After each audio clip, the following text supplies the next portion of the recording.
The Hogue family business has been around for 50 years. Let that sink in. 50 years.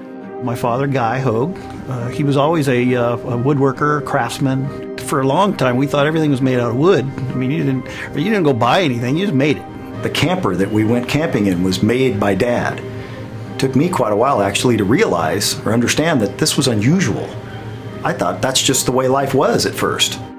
Working at the police academy, Guy Hogue was also a shooting instructor and armorer for the department. As he trained recruits how to shoot, he realized that some of them had problems holding the gun properly. To help out certain recruits, he just went and just made them some grips so they could hold the gun properly. They noticed that it really made a difference. He made custom grips, woodwork. He began making grips in the garage of the family home, and it was from these custom grips the Hogue family business got underway. And the word soon spread that, hey, if you need a grip, go see Guy Hogue. Guy Hogue retired from the LAPD in 1970 and moved the family to Central California to start a mail-order business. In the beginning, grips were made person to person through word of mouth. And after a period of time, certain gun shops and dealers heard about it, and they approached him and wanted to buy the product. And then after that, you got distributors that come on and want to buy the product. I think it was 1976, Guy had the idea for the monogrip, which was really kind of a turning point in our business, and he had it patented. And at that point realized that it was something that maybe he should look into mass producing. After I got out of the Navy, I came back and really started working with my father, and it was still basically in the garage. It was probably early to mid-'80s when we started actually hiring some folks and getting some more machinery. Along about that time, my brother Patrick, he pretty much came right on board. And it just gradually has grown since then. Guy Hogue had a passion for perfection, a desire to do things right, not do things over. Today, as you walk through the various Hogue facilities, you'll still see that ideology in play. Every piece of equipment, process, and even the people hired to work them are chosen with quality and the pursuit of perfection in mind. You know, we've grown from that garage into somewhere around 285 employees right now. The company's growth has resulted in the expansion of several facilities and an ever-expanding line of products: grips, buttstocks, AR accessories, knives, holsters, and other products.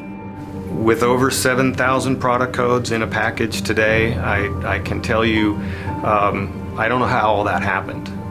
You know, 1 year goes by and maybe you grew the catalog by 3 or 4 different products, and then the next year, for whatever reason, not only was it a new product, but maybe a whole new product line. It really has been a great experience. And to see those ideas and concepts that I dreamt about when I couldn't sleep in bed at night come to fruition and be in a package, and have somebody email you or call you and say, hey, you know what? That grip really worked good for me. That's rewarding. We won't sell a product unless we'll use it ourselves.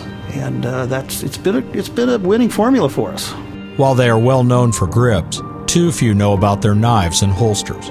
We weren't necessarily looking to become a knife company, but the opportunity was in front of us, and just kind of on a handshake, we're like, oh yeah, we'll make a knife. We didn't really realize what we were getting into and didn't have this big old plan. That was something that really depended on all the stars kind of lining up together. When it comes to steels and how to produce precision parts and fit them together, we certainly had lots of expertise in that space. All the equipment really lent itself to manufacturing knives. And then we were introduced by a common friend to Alan Lischwitz, which was a very well-known knife designer. He really provided a lot of that basic design knowledge that we were lacking. If we were going to put the family name on it, it had to be an American-made, high-quality instrument. So that's what we did.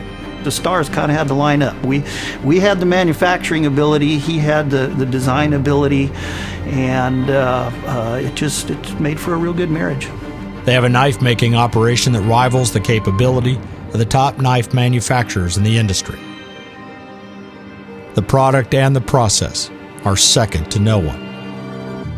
One of the ways that we can really control the quality and the overall finish of our knives is we do everything right here in-house. If there's an issue that we have further down the line in assembly or laser or sharpening or any of those processes, we just go back a couple steps and fix where the core problem started. We don't have to contact another vendor and wait for them to get back to us and try to figure out what's really going on. We just walk across the room.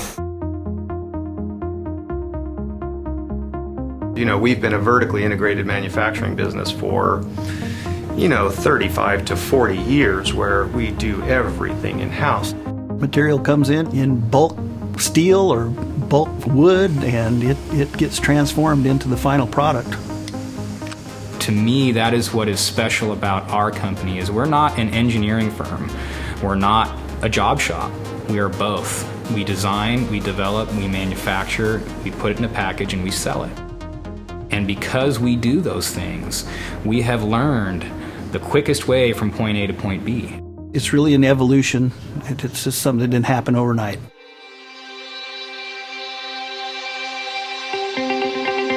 Hogue's growth and longevity as a family-owned American-made manufacturing company wouldn't be possible without their dedicated employees, who are made to feel like they are a part of the family.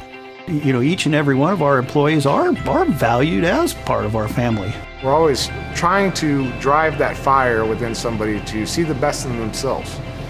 And that's what family does. We care about our people and who they are. Some of them have been around for 30 years plus. I grew up with them in the shop. They are a very necessary part of our business. The only way that you can expand a business like ours is you have to rely on people. I do consider them all family. It speaks volumes to how the owners are as people. I think they view people that come and give honest work to this company as a part of the family as well, and they like to treat them that way.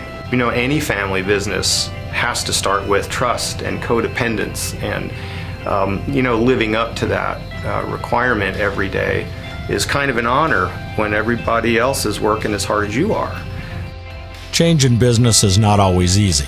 Sometimes the old guard comes to change kicking and screaming as the young blood incorporates technology, social media, and other aspects of the world we now live in. We put a lot of expectation on the next generation, and we're so happy that Neil's now a partner in the business, and has been for about 10 years. He's just doing a remarkable job. The younger generation growing up into this business, we've really chosen the path of working hard and trying to add to the business and growing the business, rather than just trying to take or expect to be handed a piece of it. In order to lead, you have to lead by leadership, and without the experience of going down that road of learning and growing, you can't lead a crew. Whatever job position I took on here, I kind of went at it full force and did the best I could, and I think that's all really what led me to the position I am in today, is basically just my desire to be here and contribute to the family business. Hogue's business began and grew by word of mouth, a relationship-driven company that continues that business model to this day. A viable manufacturing business today in this country means you go to work every day, you roll your sleeves up, you show up on time, and you do a good day. And I think that's really the essence of why we've lasted and are now in our 50th year. It's really been a great ride, and we're really proud to come to work every day and be able to make these nice products and employ great people. I don't see ever really stepping away from a tangible craft, something I can produce with my hands, something you can touch, taste, or feel. And for me, it's gun grips and stocks, holsters, knives, these kind of things. For 50 years, our manufacturing process has been retained in-house, not outsourced. Everything we do has been held within the family and that knowledge base, and has been trained through to the next generations. And to me, that represents the freedom of our country. He has 5 decades of service to law enforcement, the military, and a very appreciative shooting community that has trusted this company and its innovative products all the way to this amazing milestone. I feel very fortunate that my father started this 50 years ago, and it's still going strong today, stronger than ever.